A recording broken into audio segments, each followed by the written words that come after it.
Good morning. This is the European History Lecture for Friday, the 18th of September in the year 2020. And I am bringing the camera over so that we can get started, as per my normal practice. Remember, you only have one paragraph that you've got to write about this. Just one. So, it should be a little bit more straightforward than last week's three-paragraph system. Where we left things was that the Pax Romana of the 2nd century AD, with the adoptive emperors, was a high point in human history. It was a time of great peace and prosperity. The Roman government was relatively efficient and free of corruption, and the borders to the north and east, the northern border being the Rhine-Danube frontier with the Germans, and the eastern frontier being in between Syria and Mesopotamia, which is the Parthian and later the Persian frontiers, were peaceful. However, when Marcus Aurelius, has a natural-born son, Commodus, that son inherits, just like in a monarchy.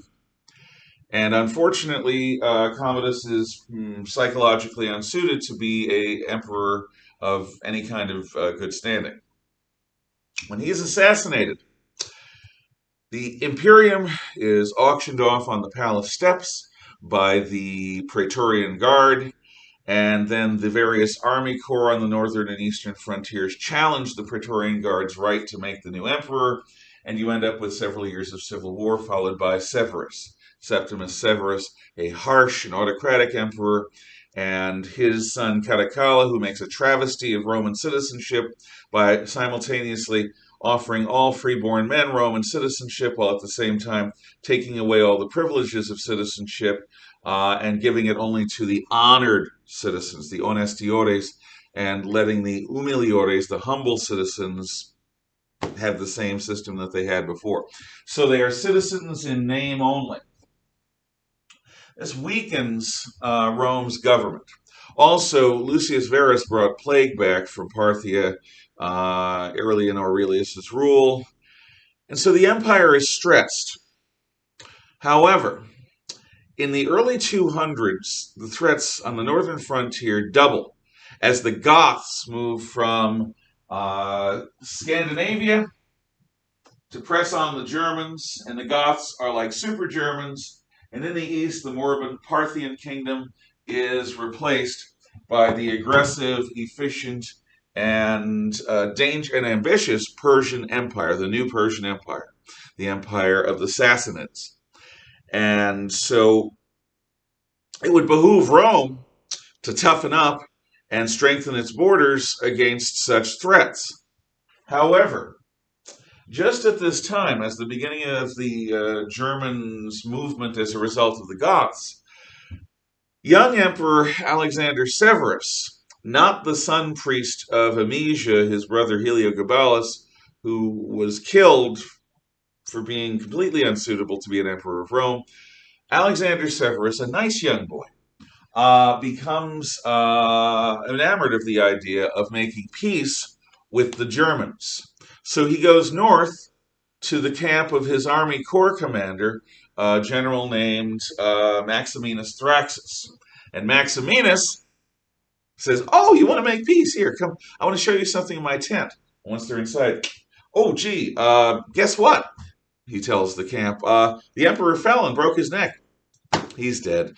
Whereupon he's proclaimed emperor. Well, if an army corps can proclaim you emperor, and if you can kill the emperor with your own hands and get away with it, then anyone can be emperor.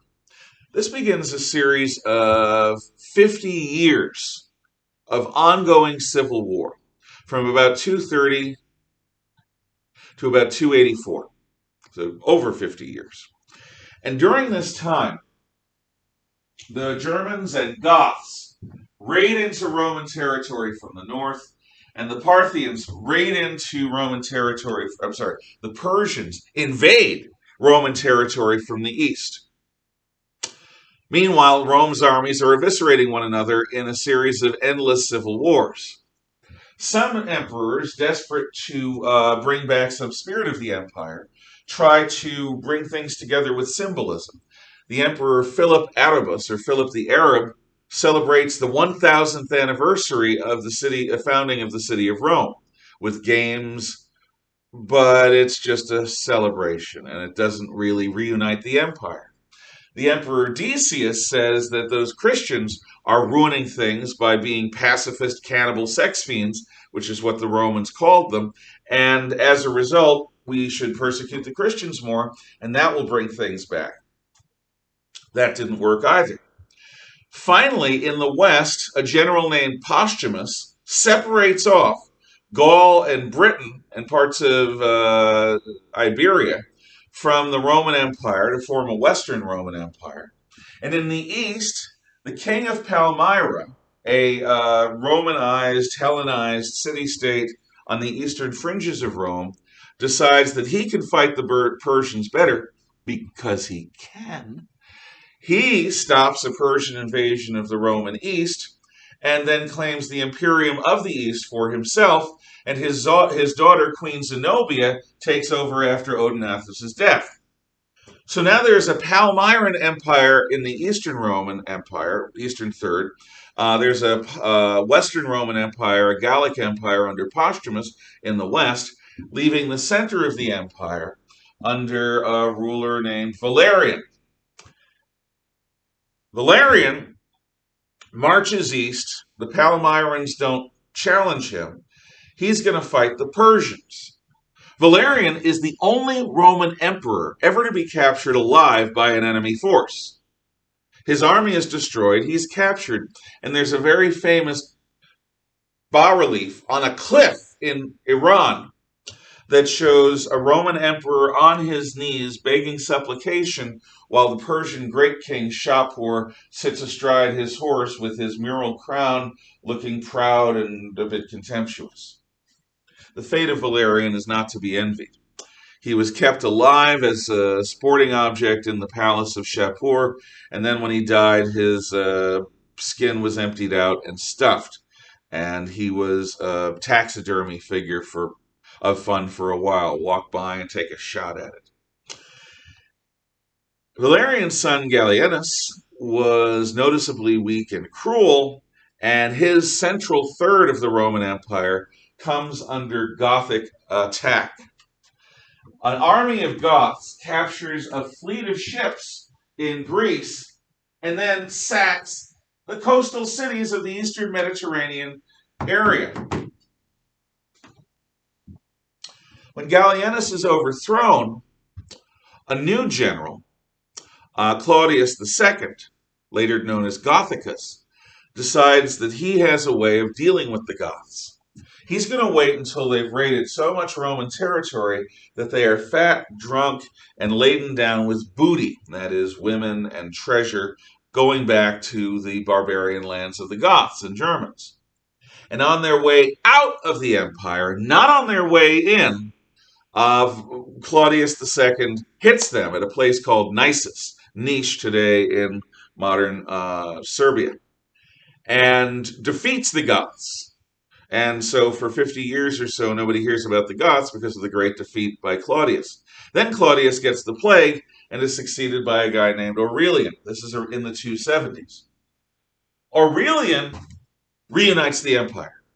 He captures Western Empire, disposes of Postumus, captures Eastern Empire, captures Zenobia, disposes of her. So the Roman Empire is unified again, and he builds new walls around the city of Rome because the city of Rome is unsafe.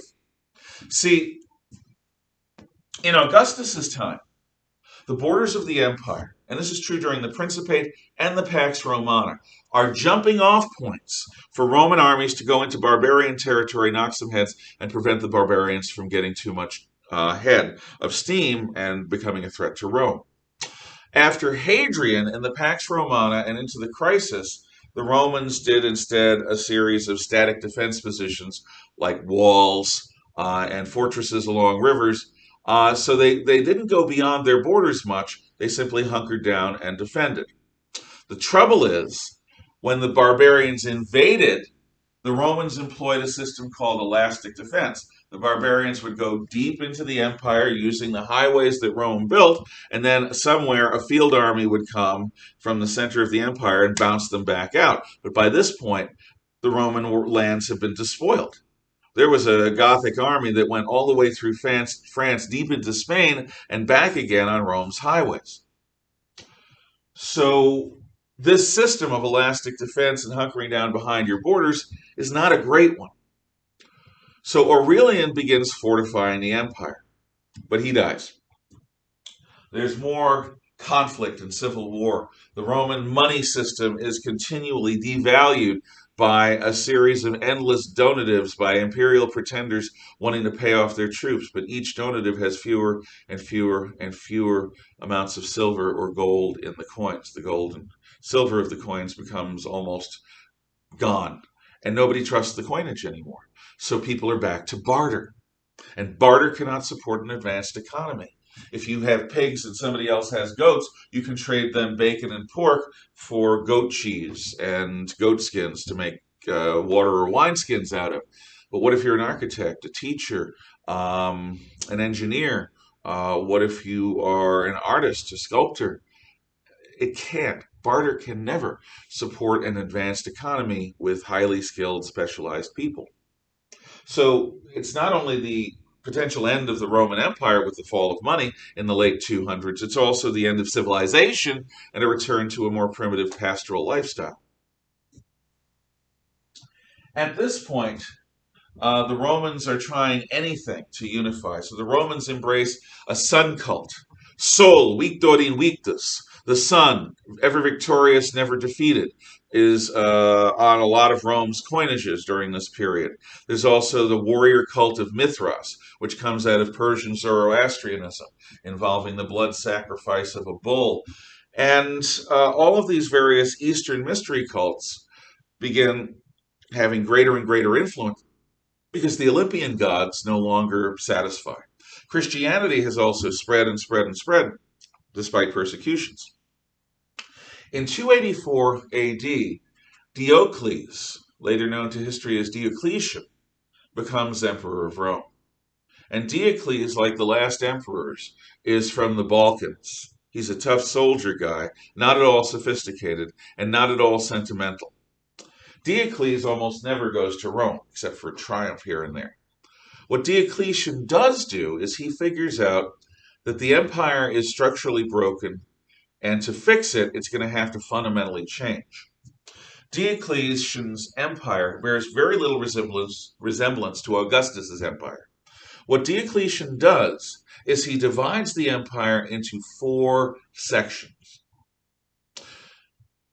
In the east, there's an Augustus who rules both sections, the senior emperor of the east. And there's a junior emperor, a Caesar, who handles the Balkan frontier in Europe, whereas the senior emperor, the Augustus, handles the eastern frontier with Persia.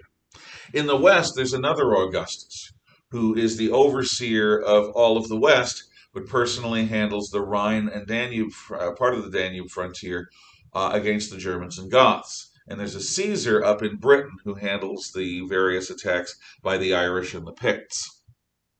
So you've got 4 emperors, a tetrarchy. And this tetrarchy is the solution to the ongoing civil war. Each emperor has a field army. The emperors order the fortification of all valuable assets within the empire, even hundreds of miles away from the border. This is a system of defense in depth. So if an enemy force, Gothic or Persian, pierces the frontier, there's nothing open. The highways are blocked by castles every so often. The farms are moved behind walls. The populace is moved behind walls. Everything valuable is moved behind walls. The walls are guarded by boys and old men. And the young men who can make up the fighting forces join what are called mobile field armies. There are 4 of them in the entire Roman world. Guess who has them? The 2 Caesars and the 2 Augusti. So, each Caesar or Augustus has a mobile field army. And whenever the land is invaded, the field army goes to that point and drives them out. And because so much is hidden behind walls, it stops the impetus of the barbarians, their momentum, and their ability to take easy spoils and easy treasure.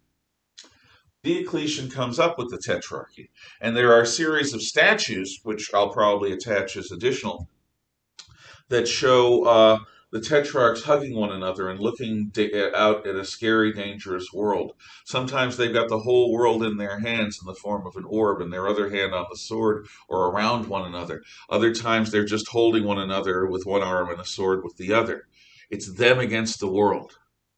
The Roman world is no longer confident and open. The Roman world is under attack in every way. It is more spiritual than it was. It is more worried than it was. And it is much more militant than it was. Because to put everything behind walls costs money.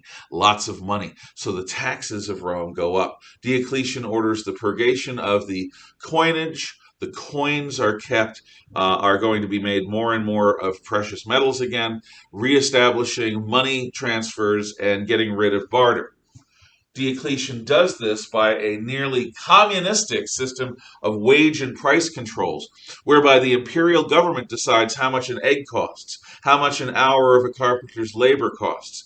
Wage and price controls is a way for a government to try to grab control of the reins of the economy, but it always produces a black market, and it never works for long. It is a terrible cure.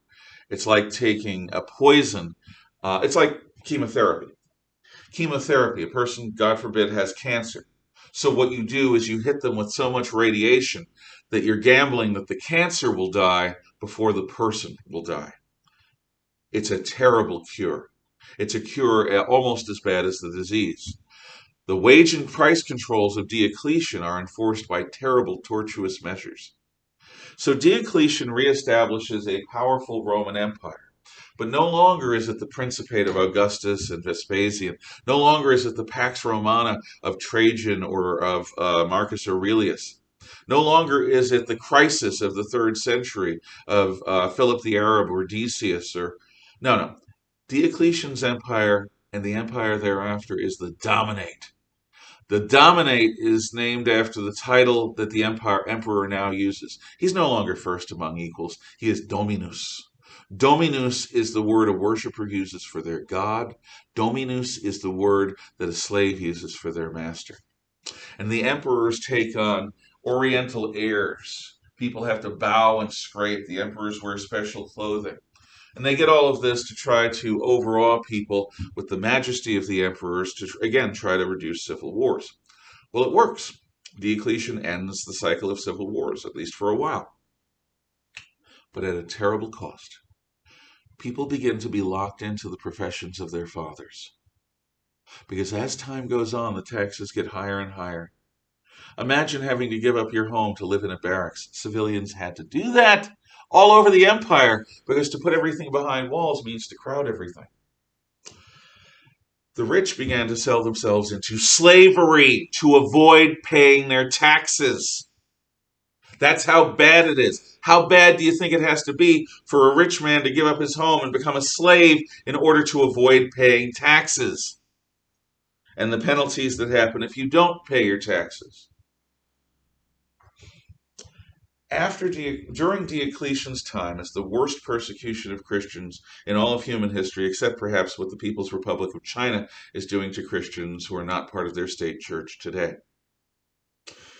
So, Diocletian solves the problem of the crisis with totalitarianism, a government that has unlimited power.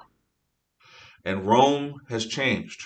It's no longer a pretense of a republic. Oh, there's still a Senate, but it doesn't matter. It's all symbolism, and everyone knows it. When Diocletian retires, yes, he actually retires. He forces the other Augustus to retire so that both Caesars can now become August. What he wants to do is set up a system of rotating leaders whereby you serve for 20 years and then you retire, and the other guys move up and they become senior emperors and they pick new junior emperors and so forth. Well, this happens once while Diocletian is in power, and he insists on it. After that, there's a brief resumption in civil wars. And during this last civil war, around the 2-teens and early 220s, one of the Caesars is named Constantine. And Constantine has a secret. His mother, Helena, is a Christian. And when Constantine squares off and splits the empire with his chief rival, Licinius, they agree at the Edict of Milan to make Christianity a legal religion. So now you can be a Christian without undergoing the terrible, horrific persecutions that had existed. When Constantine defeats Licinius and becomes sole emperor, he invites all of the Christian leaders from around the empire to come to Nicaea, a resort town in what is now Western Turkey. And at Nicaea, he says to the Christian leaders, in effect, folks, for 300 years, our empire has tried to crush your faith, and we have failed, because your faith is strong and it has much truth in it. But you constantly squabble. So you will have to change this about yourselves. Not one of you is leaving here until you come up with a creed that all Christians can agree upon. When the Christian church is unified under this creed, your church can join with and backstop my empire. Your strength will be added to ours, and together we will have a revived Western world. It takes decades, but finally, the Nicene Creed is developed. A simple 3-paragraph statement. I believe in one God, the Father Almighty, creator of heaven and earth, of all that's seen and unseen. And the first paragraph deals with the nature of the Trinitarian God the Father. The second paragraph is the biggest because it's a Christian prayer. And I believe in our Lord Jesus Christ, only begotten Son of God. And that goes into detail about the nature of Christ. And the third paragraph is, and I believe in the Holy Spirit. He spoke through the prophets. And that third paragraph deals with the inspiration of conscience and the inspiration and guardian and guide of the church. So Christians believe, most Christians, mainstream Christians, believe in a triune God, a Trinitarian God, one God, 3 natures, God the Father, God the Son, God the Holy Spirit. This is ratified at the Council of Nicaea, and the Nicene Creed, which is the basis of many, which is something that most Christians in some variants say as part of their worship. When I was raised Catholic, we had the Apostles' Creed, which is based on the Nicene Creed. So, in any event, now under Constantine, Christianity becomes legal, accepted, and gets some government support. Under Constantine's sons and successors, the official religion of Rome becomes Christianity. So now you have a Christian empire, and that's important. Constantine, because of Diocletian's reforms, Constantine is able to rule, and Constantine sets the stage for the Middle Ages. One of the things he does is sets the stage for Rome to become a Christian empire. And because Rome is a Christian empire, the Germans and Goths who conquer Rome also end up becoming Christians before that conquest takes place. And that common Christianity is going to save a lot of civilization. But Constantine does something else that sets the stage for the next 1,000 years, or more actually, for the next 1,200 years. The Roman emperor's greatest threats come on the Rhine and Danube frontiers up here, and on the eastern frontiers with Persia here.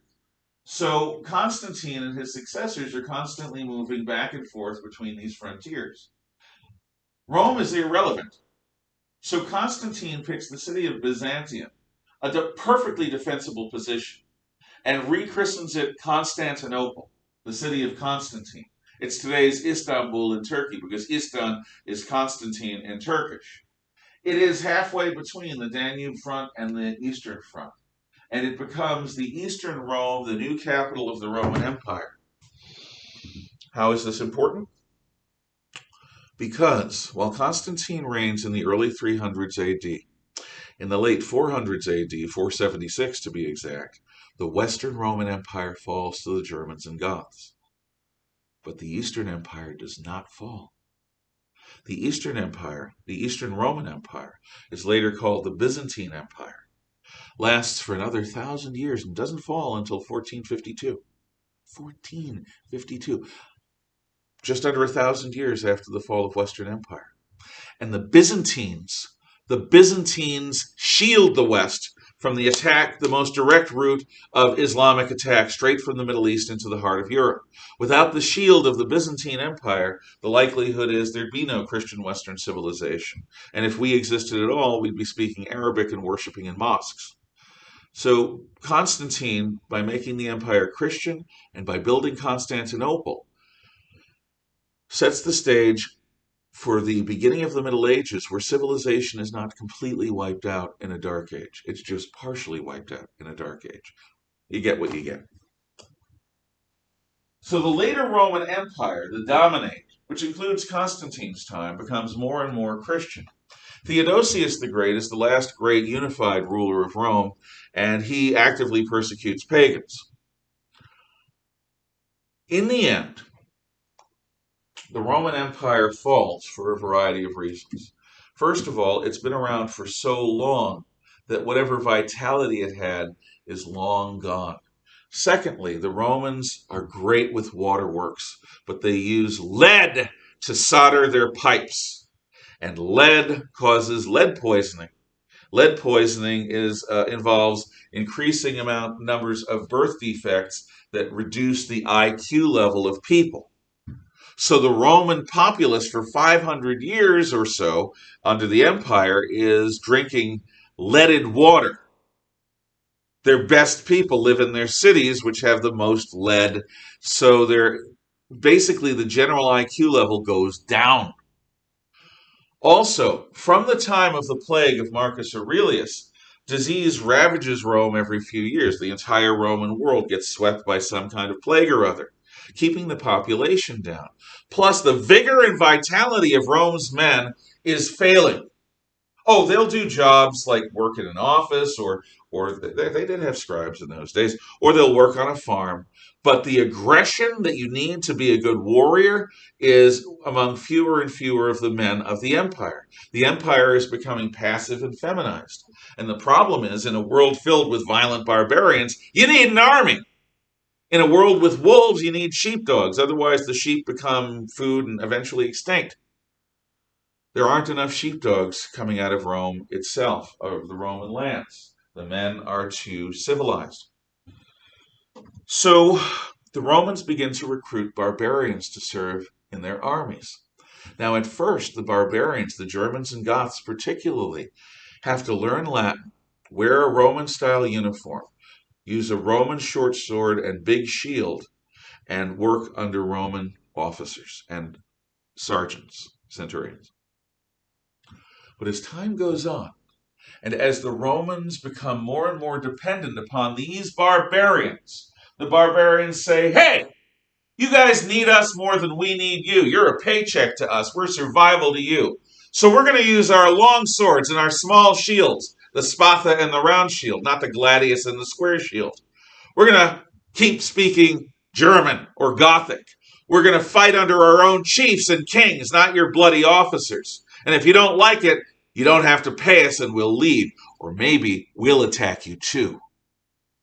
So soon the Roman Empire has fewer and fewer Latin-speaking Romans in it and more Gothic and German barbarians. So the Gothic and German Roman soldiers, are fighting Gothic and German barbarian soldiers. And since they have more in common with each other than they do with Rome, eventually they're going to figure that one out, and Rome's going to be in trouble. The barbarian threat gets worse and worse, the taxes grow higher and higher, and the two established facts of medieval life happen under the Dominate at the end. There are two basic laws of the Middle Ages. Number one, you are what your daddy does. Number two, God and his church are at the center of all things. Well, in the Roman world, more and more, what you do matters less than who your father was. You are locked into a job, which is kind of scary because if your father's a doctor and you're clumsy, You're going to be a doctor. If your father is a farmer and you've got a black thumb, you're somebody who you walk by plants and they wither and die, you're going to be a farmer or a gardener. People no longer take jobs that suit them. They have a family role that they inherit. And this is very medieval, but it happens during Roman time. And it happens to prevent the rich from escaping into slavery. It happens to prevent the rich from escaping their tax burden. It also happens to keep people on the land where they can be controlled by the government and by the tax collectors. So Rome has a declining IQ because of lead poisoning. It has increasing numbers of foreign troops that are only loyal for their paycheck because Rome's male population is less and less militant. And the barbarian threats just keep coming and coming. In the mid-400s AD, Attila the Hun leads the Sung-Nu, who had terrorized China in the time of the Mulan legend, all the way across Central Asia to batter into Europe and to plague both Eastern and Western Roman Empire. Only at the Catalonian fields, with the help of a Hun familiar Roman general named Aetius, and an agreement with the Burgundian German Gothic barbarians, only with those circumstances, a Roman who understood Hunnic tactics and language, and an army of allied barbarians, were the Romans able to fend Attila off. Ultimately, Attila dies young, his empire falls apart. And now it's time near the end. The Romans are guarded by Germans and Goths. Odoacer, king of the Ostrogoths, is bodyguard to the last Roman emperor, a teenage boy who has the unfortunate name of Romulus Augustus. He is named for the founder of Rome and the founder of Rome's empire. But he's called Momulus Augustulus, which means ittle bitty Romulus, ittle bitty Augustus. And ultimately, Odoacer gets sick of taking orders from this pipsqueak, and his men are saying, why don't you just become king? So ultimately, he chases the Romulus Augustulus down, kills him under a table, and the Ostrogothic kingdom of Italy is founded in place of the Western Roman Empire. The Western Roman Empire is divided amongst the Ostrogoths in Italy, the Visigoths in Spain, the Vandals in North Africa, the Franks in what is going to become France, the Burgundians in an area in southern France and the area along the German frontier. In the east, the Eastern Roman Empire ends up speaking more Greek than Latin and disassociates itself with Western Empire. 150 years after the fall of Western Empire, the Byzantine Emperor Justinian invades North Africa and Italy and Spain, trying to reunify the Roman Empire. And he doesn't view the people of those lands anymore as Romans. He views them as barbarians, as Franks, as Ostrogoths, Vandals, Visigoths. So the Roman world has fallen. The Byzantines carry the torch, but they no longer associate themselves or identify with what's going on in the West. And it's in that barbarian West that our civilization is born, in a combination of Christianized Germans and Christianized Romans. And we will talk about that Dark Age birth of our society in the early Middle Ages on Monday. One paragraph about this video, and also please look at the pictures and other resources that I include with this lesson. Thank you for your attention.